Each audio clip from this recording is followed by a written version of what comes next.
2-1 महिन्यापूर्वी मी Jagannath Shankarseth hall, university hostel, Churchgate Mumbai या ठिकाणी हॉस्टेल डेच्या कार्यक्रमानिमित्त गेलेलो होतो. या हॉस्टेलमध्ये मी 2 वर्ष MA ची तयारी करत असताना, UPSC ची तयारी करत असताना राहिलेलो होतो.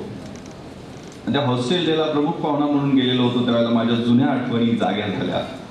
एक पत्र्याची पेटी घेऊन मुंबईला त्या हॉस्टेलमध्ये ज्यावेळेला ॲडमिशन मिळालं, मार्क चांगले होते, त्यामुळं 1 रूम म्हणजे सिंगल रूम मिळाली.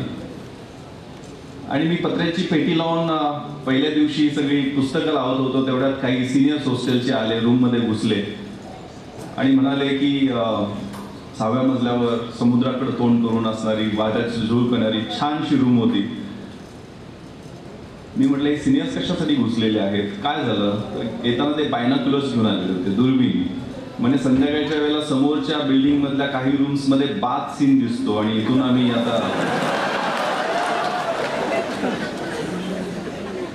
माझी मुख्य परीक्षा 4 महिन्यावरती आलेली होती. मला आठवतंय मी त्या ठिकाणी त्या खिडकीवरती त्याच दिवशी सगळी वर्तमानपत्र लावली आणि ती खिडकी भीष्म प्रतिज्ञा किंवा हनुमान प्रतिज्ञा करून बंद केली.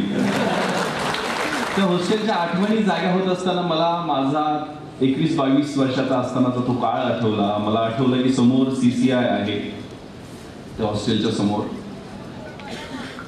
हायफाय मंडळी त्या ठिकाणी स्क्वॅश, टेनिस, स्विमिंग आणि सगळ्या प्रकारच्या ऍक्टिव्हिटीज करताना कुंपणात आम्हाला दिसायचे. आम्ही कधी कधी उड्या मारून आतमध्ये काय चाललंय हे कुतूहलानं पाहत असायचो. तिथून 2 मिनिटाच्या अंतरावरती यशोधन नावाची एक IAS आणि IPS आणि हायकोर्टचे जज ज्यामध्ये राहतात ती इमारत आहे. त्या इमारतीच्या बाहेर अशा प्रांगणामध्ये लाल दिव्याच्या गाड्या झूम करत यायच्या. त्यातनं सूट बूट घातलेले IAS IPS अधिकारी उतरायचे, युनिफॉर्म मधले अधिकारी उतरायचे. ते लांबून ओशाळभूतपणे पाहत असायचो. तिथनंच 3-5 मिनिटाच्या अंतरावरती ओबेरॉय हॉटेल आहे, अँबॅसिडर हॉटेल आहे, ताज हॉटेल आहे. कधी डोक्यात विचारही यायचा नाही, कारण खिशाने कधी परवानगीच दिली नाही की 15 रुपयाच्या वरची राईस प्लेट कधी विकत घ्यावी आणि खावी. 12-13 रुपयाची राईस प्लेट परवडायची. त्या हॉटेलमध्ये चहाच त्यावेळेला 50 रुपयाला मिळायचा. त्यामुळे कधी स्वप्नही पाहिलं नाही की या हॉटेलमध्ये जाऊन आपण कधी मिठीला चहा सुद्धा घेऊ किंवा चहा पिऊ. तिथूनच 5-7 मिनिटाच्या अंतरावरती मेट्रो नावाचं थिएटर आहे, जे सगळ्यात पॉश थिएटर त्यावेळेचं होतं. आणि तिथं सगळे मोठमोठ्या सिनेमांचे प्रीमियर्स व्हायचे. मग शाहरुख खानचा कुठला तरी अभी कभी ना कभी हा काहीतरी सिनेमा आला होता मला आठवतं. त्या पिरियडमध्ये 2 तास त्या शाहरुख खान आणि इतर ऍक्टर्सची त्या बाउन्सरचे धक्के खात, ते दोरच्या पलीकडे राहून त्यांची वाट पाहत बसण्याची सुद्धा वेळ आम्हाला यायची. शूटिंग पाहायला धक्के खात उभा राहायचो. 1996 आणि 97 2 वर्ष पेकाट तुटेपर्यंत अभ्यास केला. ज्या यशोधन क्वार्टरमध्ये हॉस्टेलचं ऍडमिशन संपल्यानंतर मी सर्वंट क्वार्टर शोधायला गेलो होतो. 10x10 ची सर्वंट क्वार्टर असते तिथं. या IAS IPS अधिकाऱ्यांचे नोकर त्या ठिकाणी राहत असतात. दिवसभर लायब्ररीत अभ्यास करू. हॉस्टेलचं ऍडमिशन संपलं होतं त्यावेळेला त्या ठिकाणी सर्वंट क्वार्टर्स शोधत होतो, जेणेकरून रात्री आपला झोपता येईल किंवा आराम करता येईल. परिस्थिती बदलली. पत्र्याची पेटी घेऊन आलेला एक मुलगा 2 वर्ष जीव तोडून पेकाट मोडे तोपर्यंत अभ्यास केल्यामुळं greater the struggle greater is the Triumph. जेवढा मोठा संघर्ष तेवढं मोठं यश मिळत असतं. परिस्थिती बदलली. ज्या 10x10च्या सर्वंट क्वार्टर्स मध्ये मी सर्वंट क्वार्टर मध्ये झोपायला जागा शोधतो, तिथंच 2200 स्क्वेअर फीटच्या आलिशान फ्लॅट मध्ये मी माझ्या कुटुंबासह कालपर्यंत राहत होतो. ज्या CCI क्वार्टर, CCI आणि मोठमोठे बॉम्बे जिमखाना क्लब होते. मी DCP झोन 1 म्हणून माझी पोस्टिंग 2008 ला झाली. जिथं उड्या मारताना वॉचमन शिवाय द्यायचे, लोक झटकायचे, हटकायचे. त्याच CCI आणि बॉम्बे जिमखानाचे लोक तिथं माझ्याकडे मॅनेजमेंटची मंडळ आली आणि ऑनररी मेंबरशिप आमच्या क्लबची कृपया घ्या, तुमच्या मुलांसह तुम्ही आमच्या क्लबमध्ये या, अशा विनवण्या करायला लागले. ज्या फिल्म स्टार्सना पाहण्यासाठी 2-2, 3-3 तास बाउन्सरच्या शिव्या खात, बोलणी खात उभा राहिलेलो असायचो. वेस्ट रिजनचा ऍडिशनल कमिशनर ऑफ पोलीस झालो. तेच फिल्म स्टार 2-2 दिवस माझी अपॉइंटमेंट घेण्यासाठी वाट पाहू लागले. ज्या हॉटेलमध्ये कधी चहा पिण्याचं सुद्धा स्वप्न पाहिलेलं नव्हतं, त्या ताज हॉटेलमध्ये 26/11च्या रात्री सगळ्यात जास्त माझी वाट पाहिली गेली. मी आणि माझा बॉडीगार्ड तिथे वेळेवर पोहोचू शकलो, अतिरेक्यांच्यावर गोळीबार करून लोकांचे प्राण वाचवू शकलो आणि त्यासाठी राष्ट्रपतींचं सर्वोच्च गॅलेंट्री मेडल मिळू शकलो. मी या गोष्टी तुम्हाला माझी बढाई म्हणून सांगत नाहीये. दैवायतम तु पौरुषम कुलायतम तु पौरुषम. कारण काय की डॉक्टर बाबासाहेब आंबेडकर सुद्धा सूट का घालतात हा मी एका ठिकाणी वाचलेलं होतं. कारण फाटक्या चड्डीपासनं, 40 घातलेल्या चड्डीपासनं अभ्यास करत कुठपर्यंत आपण पोहोचू शकतो हे स्वप्न आज तुम्ही सगळेजण या ठिकाणी घेऊन आलेलो आहात. ग्रामीण भागातली मुलं, आपण ऐकू शकता, पाहण्याची काही आवश्यकता नाहीये. विचार पोहोचणं हे महत्वाचं आहे. तर कोणी काय फिल्मस्टार वगैरे नाहीये, पाहण्याची आवश्यकता नाहीये. ग्रामीण भागातली मुलं ही रानफुलासारखी असतात. या रानफुलांना जर काळी कसदार जमीन मिळाली, चांगला सूर्यप्रकाश मिळाला, चांगलं खत पाणी मिळालं तर ती अशी रुजतात, अशी उमलतात, अशी फुलतात की मोठमोठ्या शहरातले कमळ, गुलाब, मोगरे सगळे फिके पडून जातात. माझ्या समोर अशी रानफुलं बसलेली आहेत. त्यामुळे मी माझा प्रवास, मी रानफुलाचा, मी सुद्धा स्वतःला रानफुल समजतो आणि माझा प्रवास थोडक्यात सांगणार आहे. त्यातनं तुम्हाला मी आता 20 वर्षापूर्वी परीक्षा दिलेली होती. परीक्षेचा पॅटर्न बदललेला आहे, अभ्यासक्रम बदललेला आहे. त्या संदर्भात तुम्हाला तुकाराम जाधव सर किंवा त्यांची टीम चांगल्या पद्धतीनं मार्गदर्शन करू शकतील. परंतु मी तुम्हाला काय सांगू शकेल, या परीक्षेसाठी आवश्यक आहे ते किलिंग इन्स्टिंक्ट, ती लाथ मारीन तिथं पाणी काढेल ती असणारी जिद्द, ते मोटिवेशन. कारण माझे वडील हे 34 शिकलेले. मला आठवतंय मी मुंबईला अभ्यास करायला होतो किंवा दिल्लीला इंटरव्ह्यू तयार करायला होतो,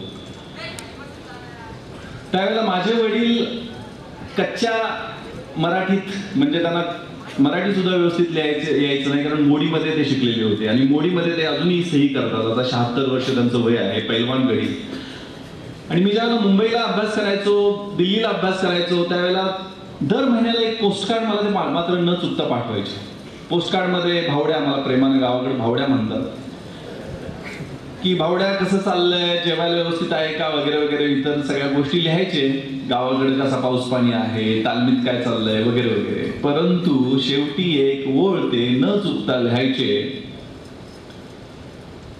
की भावड्या, मी जिवंत असताना मला तुला लाल दिव्याच्या गाडीत आलेलं पाहायचं. मी अनेक मोटिवेशनची पुस्तकं वाचली, अनेक ग्रंथ वाचले, अनेक सेल्फ हेल्पची पुस्तकं वाचली, परंतु याच्यापेक्षा मोटिवेट करणारी ओळख माझ्या आयुष्यात मला सापडली. त्या अडाणी बापासाठी, अडाणी आईसाठी, त्यांची स्वप्न पूर्ण करण्यासाठी आपण अभ्यास करायचा, हे त्यावेळेला एक गाठ बांधून ठेवली. छोटंसं गाव आहे माझं, सह्याद्रीच्या कुशीत आणि वारणीच्या कुशीत बसलेलं असं कोकरूड नावाचं. सांगलीपासून जवळजवळ 100 किलोमीटरवरती डोंगरामध्ये बसलेलं गाव आहे. गावाची लोकसंख्या 1800. आणि आता जे सूत्रसंचालकांनी सांगितलं त्या पद्धतीनं 1997च्या रिझल्टमध्ये, 1996च्या परीक्षेमध्ये, म्हणजे सेल्स टॅक्स इन्स्पेक्टरच्या 3 परीक्षा, त्यावर PSIची सेल्स टॅक्सची वेगळी परीक्षा झालेली होती. PSIच्या 3 परीक्षा, मी 3ही परीक्षा उत्तीर्ण झालेलो होतो. फिजिकलमध्ये उडलो. त्यानंतर डेप्टी कलेक्टरच्या 3 परीक्षा आणि IPSच्या 3 परीक्षा, म्हणजे एकूण 15 परीक्षा न थांबता 1996ला वयाच्या 23व्या वर्षी कशा पास झालो. मी एकटाच नाही, म्हणजे माझे 3 पदावरती रेग्युलर सिलेक्शन झालं, deputy collector, sales tax inspector आणि IPS. आणि मी एकटाच नाही, माझ्यावर आनंद पाटील म्हणून माझ्या गावचा माझा लहान भाऊ, तो IAS मध्ये त्याच वर्षी सिलेक्ट झाला. तो आता डायरेक्टर बँकिंग, देशाच्या बँकिंगचं कोऑर्डिनेशन बघतोय. आमच्या शेजारच्या गावचा सुगंध चौगले, तो माझा क्लासमेट, तो इंडियन फॉरेन सर्व्हिसमध्ये सिलेक्ट झाला. मी 2 वर्षापूर्वी अमेरिकेला पोस्ट ब्लास्ट इन्व्हेस्टिगेशनचं ट्रेनिंग घ्यायला मला अमेरिकन सरकारनं बोलवलेलं होतं. आणि त्या ठिकाणी मी 56व्या स्ट्रीटवरती मॅनहॅटन, जो सगळ्यात हायफाय एरिया न्यूयॉर्क शहरामधला आहे, तिथे इंडियन एम्बॅसीचं ऑफिस आहे. तिथल्या आलिशान, त्याच्या 500 स्क्वेअर फीटच्या आलिशान चेंबरमध्ये बसताना मला अभिमान वाटला. असे 3 जण आम्ही एका वेळेला कसे काय सिलेक्ट झालो, काय प्लॅन होता, काय ट्रॅप होता, हे खूप महत्वाचं आहे. त्यामुळे तुम्हाला त्या अभ्यासासाठी आवश्यक असणाऱ्या गोष्टी कोणत्या, मानसिक, आध्यात्मिक, शारीरिक, कशा पद्धतीच्या कॅपॅबिलिटीज, स्वॉट प्रिन्सिपल ज्या पद्धतीने आहे, स्ट्रेंथ्स, विकनेसेस, ऑपॉर्च्युनिटीज आणि थ्रेट्स, आपल्या समोर असणाऱ्या संधी कोणत्या, आपल्या समोर असणारी संकट कोणती, आपल्या समोर असणारे स्ट्रेंथ्स म्हणजे आपल्या ज्या पॉझिटिव्ह गोष्टी आहेत त्या कोणत्या आहेत, ह्या ओळखणं हे खूप महत्वाचं आहे. आणि त्याप्रमाणे मार्गक्रमण करणं हे महत्वाचं आहे.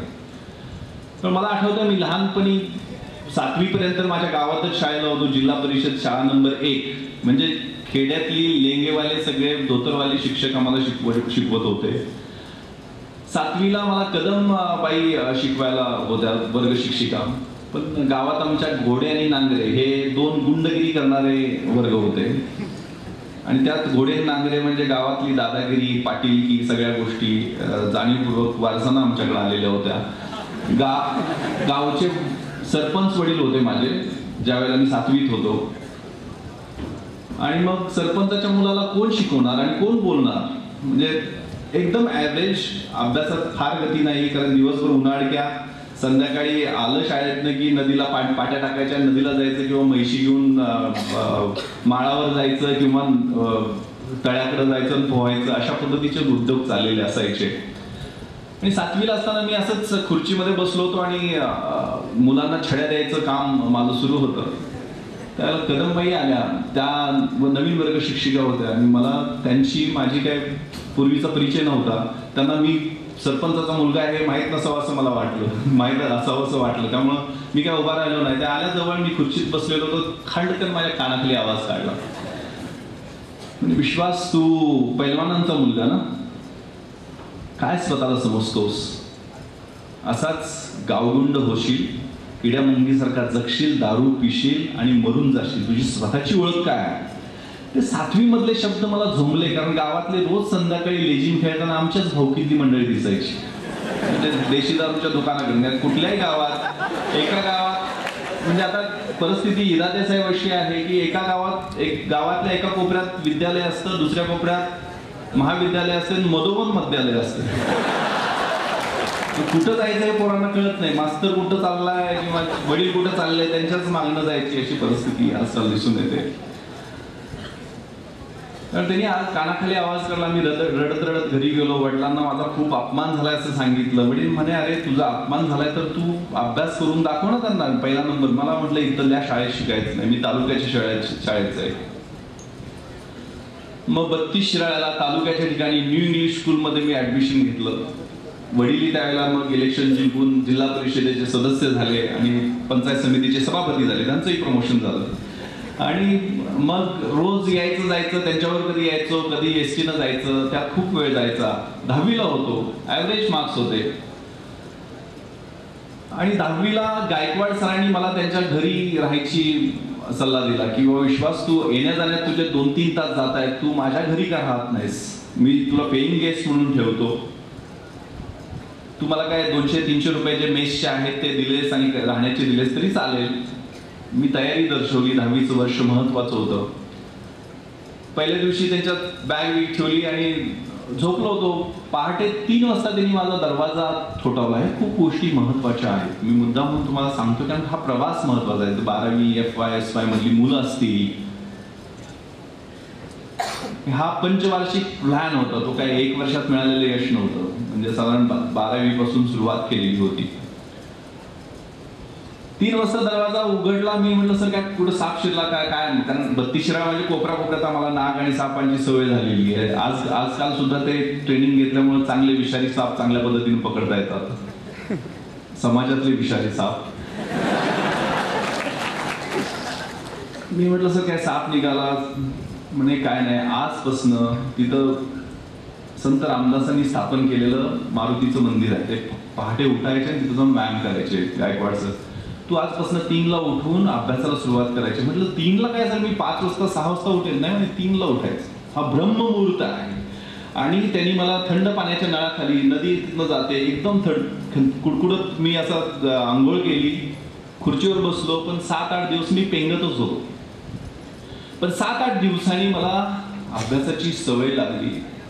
ब्रह्ममुहूर्तावर तो केलेला 3:30 ते 8:30 पर्यंतचा 5 तासाचा अभ्यास थेट मेंदूमध्ये घुसायला लागला. मी ॲव्हरेज असणारा, साधारण 60, 65, 70 मधला असणारा विद्यार्थी या वर्षभराच्या अभ्यासामुळे कुठलीही ट्युशन्स आणि कुठल्याही कॉप्या न करता 10वीला 88 साली 88% मार्क मिळून तालुक्यात पहिला आलो.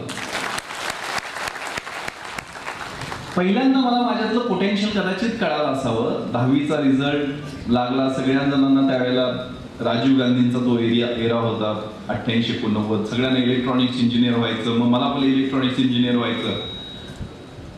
तर 11वी सायन्सला ऍडमिशन घेतलं. न्यू कॉलेज कोल्हापूर, तिथं मेरिटची सगळी मुलं असतात. PCM ग्रुप घेतला. इलेक्ट्रॉनिक्स व्होकेशनल सब्जेक्ट घेतला, जेणेकरून UPA म्हणजे मला इंजिनिअरिंगला ऍडमिशन मिळू शकेल. आणि 12वीला असंच एक व्याख्यान आमच्या कॉलेजमध्ये ऑर्गनाईज केलेलं होतं.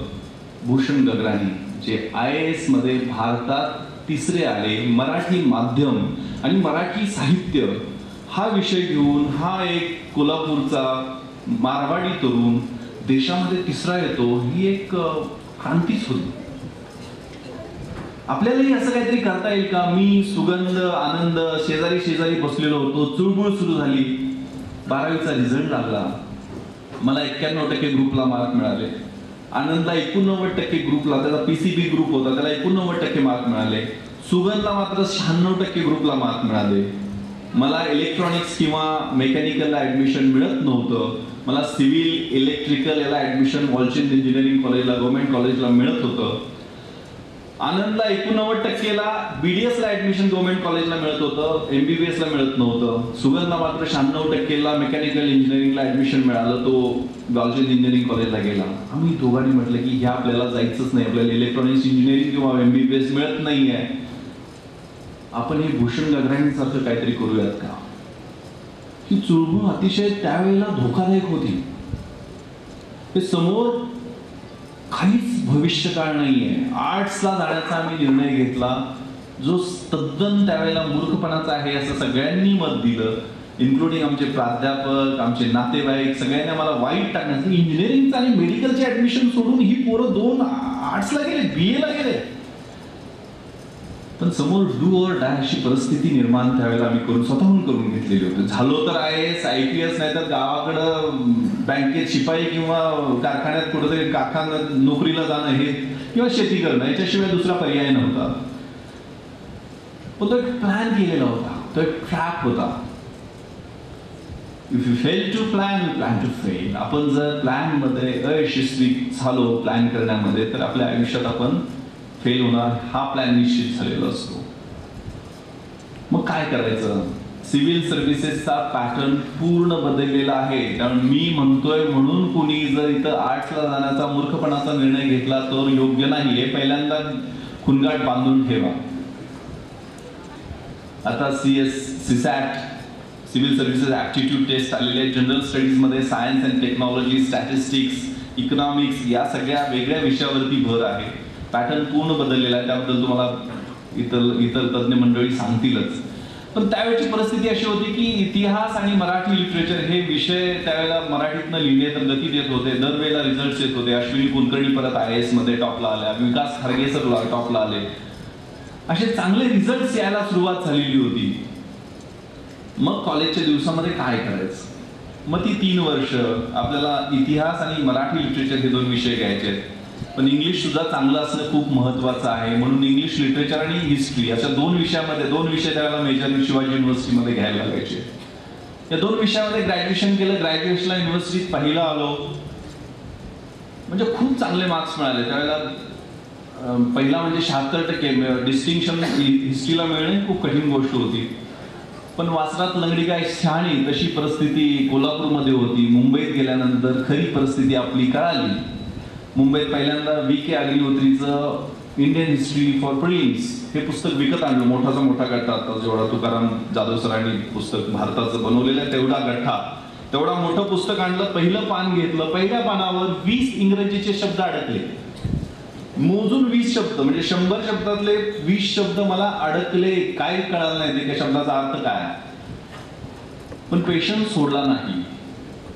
प्रत्येक शब्दाचा तिथंच अर्थ लिहिला आणि प्रत्येक शब्दाचा अर्थ वेगळी डिक्शनरी ABCD माझी स्वतःची बनवली. त्यात A चा शब्द आला तर A मध्ये लिहायचो, B चा शब्द त्याचं पारायण करायला सुरुवात केली. हळूहळू गती यायला सुरुवात झाली. युनिव्हर्सिटी हॉस्टेलला ऍडमिशन मिळालेलं होतं. SISC नावाची जी मुंबईमधली आमची पंढरी आहे म्हणून अल्मा मास्टर आहे, त्या ठिकाणी ऍडमिशन घ्यायचं स्वप्न होतं. डिसेंबरमध्ये SISC ही 1980ला वसंतदादा पाटील साहेब ज्यावेळी मुख्यमंत्री होती, महाराष्ट्रातली जास्तीत जास्त मुलं सिव्हिल सर्व्हिसेसमध्ये जावी म्हणून ही अतिशय चांगली इन्स्टिट्यूट महाराष्ट्र शासनानं बनवलेली आहे. अतिशय चांगला सक्सेस रेट आहे. जसं प्रायव्हेट क्षेत्रामध्ये युनिक सारखी अकॅडमी आहे, आपल्याला खरोखर रिझल्ट देणारी ही इन्स्टिट्यूट मुंबईमध्ये आहे. त्याच्या सब ब्रँचेस औरंगाबाद, नागपूर, कोल्हापूर अशा ठिकाणी आहेत. यामध्ये तुम्हाला 30 मुलांना आमच्या वेळेला डे स्कॉलर्स आणि 30 मुलांना रेसिडेंट म्हणून ऍडमिशन मिळायचं. 500 रुपये स्टायपेंड दर महिन्याला मिळायचा. जेवण फुकट मिळायचं. लायब्ररीच्या फॅसिलिटी सगळ्या फुकट मिळायच्या. राहायची फुकट मुंबईत सोय व्हायची. या सगळ्या पॉझिटिव्ह गोष्टी त्या SISCच्या माध्यमातून आम्हाला मिळाल्या. तिथं ऍडमिशन घेतलं. 6 महिने अभ्यास केला. पूर्व परीक्षेपर्यंत खूप जिकिरीनं तयारी केली. वय वर्ष 22, यंग होतो सगळ्यामध्ये. उत्साह होता, परंतु कळत नव्हतं, मार्ग चुकत होता, ठेचा लागत होत्या. प्रिलिम्स दिली. MPSCची प्रिलिम्स त्यावेळेला दिली. दोन्ही परीक्षेच्या प्रिलिम्स त्यावेळेला दिली. MPSCची प्रिलिम्स SISC मध्ये असताना देता यायची नाही, कारण ती चोरून द्यायची. मग कारण ती फक्त सिव्हिल सर्व्हिसेस म्हणजे IAS IPSच्याच एक्झामसाठी तिथं बसण्याची परमिशन असायची. ती पण चोरून परीक्षा दिली. पूर्व परीक्षेचा रिझल्ट लागला. पूर्व परीक्षेत नापास. प्रिलिम्स मध्ये UPSCच्या परीक्षेत नापास झालो. 7-8 दिवसांनी MPSCचा रिझल्ट लागला. MPSCच्या परीक्षेत पास झालेलो. आता परीक्षा हे म्हणजे खूप काल माझ्याकडे म्हणजे दररोज माझ्याकडे 7-8 मुलं तुमच्या ग्रामीण भागातली येत असतात आणि त्यांच्याशी मी इंटरॅक्शन पण बऱ्याचदा करत असतो. त्यांचे प्रश्न असे असतात की आम्हाला जमत नाहीये, अभ्यास होत नाहीये, लक्ष लागत नाहीये, सारखं फ्रस्ट्रेशन येतं, कसं तरी होतं, मग अभ्यास होत नाही, मला काय ते समजत नाही. म्हणतात तू किती तास बसतो? 7-8 तास बसतो. त्यातला लक्ष किती तास असतं? 3-4 तास लक्ष असतं. म्हटलं 15-15 तास बसायला, चिकटायला सुरुवात कर. त्या खुर्चीला चिकटायचं, लोह चिंबक लावा किंवा काय मॅग्नेट लाव, काय लावायचं ते लावून खुर्चीला चिकटून बस. 12-15 तास चिकटं म्हणजे 7-8 तासाचं कॉन्सन्ट्रेशन त्यामध्ये होऊ शकेल.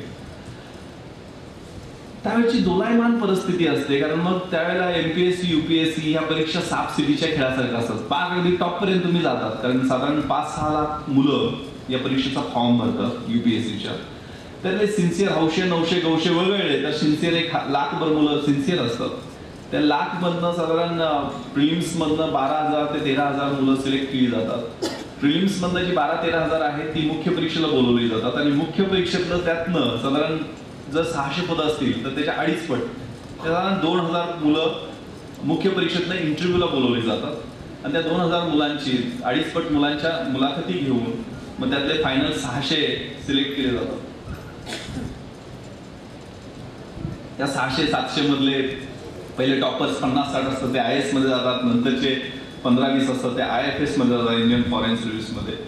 त्यानंतरचे 70-80 जे असतील ते IPS मध्ये जातात. त्यानंतरचे income tax, custom, central excise, Indian railway मधल्या सगळ्या सुपर व class 1 post, Indian railway traffic service, railway account, railway personnel, Indian trade service, post and tariff account service, account audit and account service, अशा 27 वेगवेगळ्या post त्यामध्ये आहेत.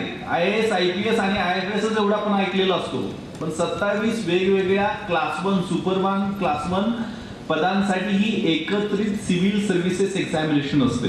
जसं MPSCच्या परीक्षेतनं deputy collector, DYSP, sales tax officer किंवा state एक्साइजचे DYSP अशा वेगवेगळ्या पोस्ट असतात. तशा सिव्हिल सर्व्हिसेस एक्झामिनेशन मधनं 27 प्रकारच्या वेगवेगळ्या पदावरती आपली नेमणूक होत असते.